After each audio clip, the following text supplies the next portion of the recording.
stayed up a long time because I knew that I wouldn't be able to remember anything or anybody or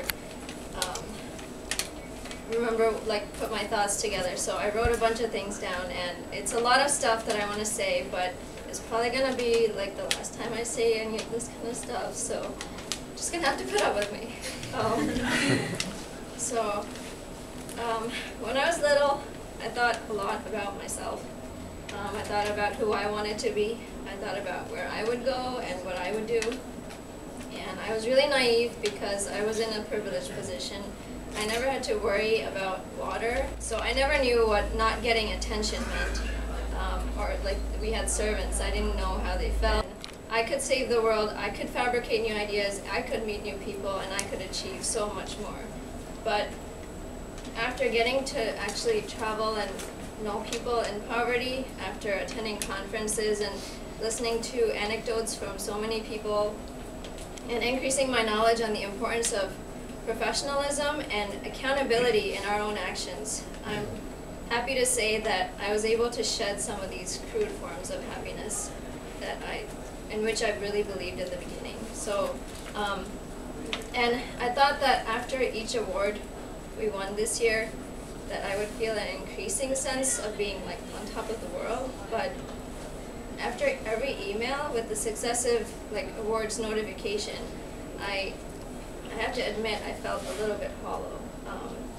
Don't get me wrong, I'm still really proud of course, of all the recognition that we've gained, and it's surely going to help us gain more publicity and funding in the future. But the awards were not our true goals. They were not the reasons that I joined the Guatemala Project whenever it was, I can't even remember.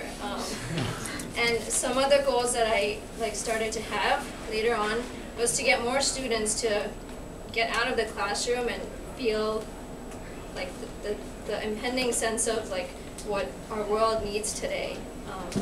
It's not just putting things in equations, which is mad boring. And but I mean, of course, it's important, but because we need to learn these skills.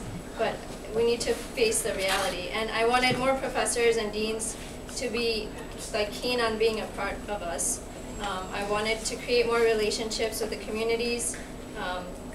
And like last time we had somebody from outside coming in to speak to us, and they asked how many of you are involved in projects, and all of you guys raised your hands pretty much, and I was so happy to see that, because we didn't have that like every time. Like we were sort of just struggling like in our first few years, as some people mentioned before. And I also wanted people to realize the bigger scheme of things and how problems of water relate to pretty much everything. Like when you travel, like Joe was talking before, they thought it was a technical problem, but it's not. It's a problem of like everything.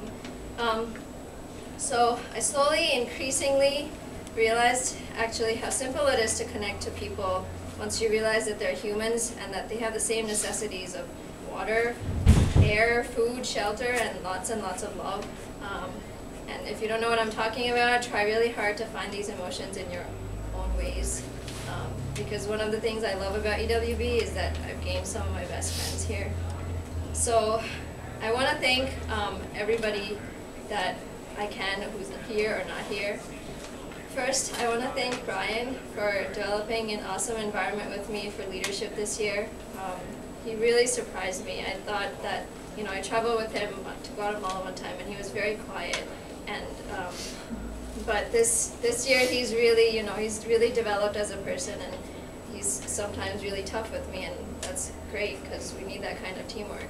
So it was really tough to be the president and vice president. In the beginning, I didn't know how to operate the e-ward with him, like how we didn't know how to split up tasks and organize our goals.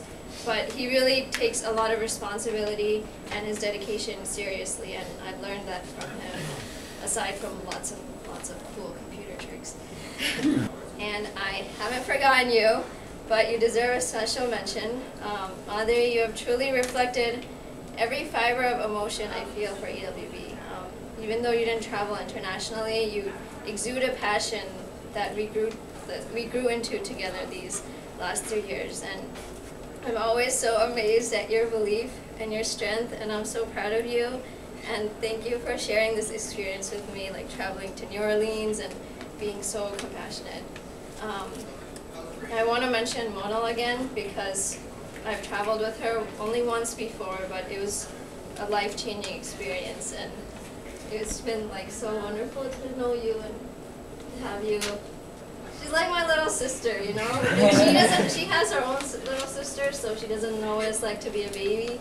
But I baby her all the time, so yeah, you wish. Anyways, I also want to thank our new e-board members: Serena, Ashley, Maya, Elaine, Eileen, Sheil, Neelam, Julian, and Victoria, who have taken up so much initiative and are just so awesome. As a president, I'm like in a motherly position, so I worry. And so when elections started, I worried that positions would not fill. But the way you guys have stepped up and shown that you really care has been an awesome relief. By the way, we still have publicity chair open. Elections are this Sunday, so definitely come to that. And before I run out of time, I want to thank all of you in the room that I didn't mention by name, but who I still feel are definitely an integral part of the organization. Thank you to all those who were members in the past years and have come back to this meeting, and thank you to those who have just dove right into the organization. And so I'm really happy for the sustainability for us in the next few years. And the reason, I'm still not understanding that I'm leaving EWB. I don't know if this feeling is ever going to hit me. But regardless, I want to just say that it really is the most wonderful experience of my college life, and I wouldn't change a thing about it. And EWB is really, as I mentioned at the benefit banquet, the lens through which I will see everything for the rest of my life. And I love you all, so I brought you guys some of my favorite chocolate. I love chocolate. So please take, I think there's like 50 in each bag, so just take 2, I guess. That's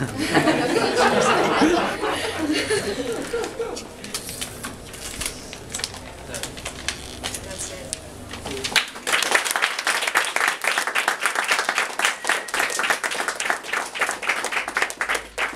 I just want to say that I just still cannot imagine how it's going to be without Nam next year.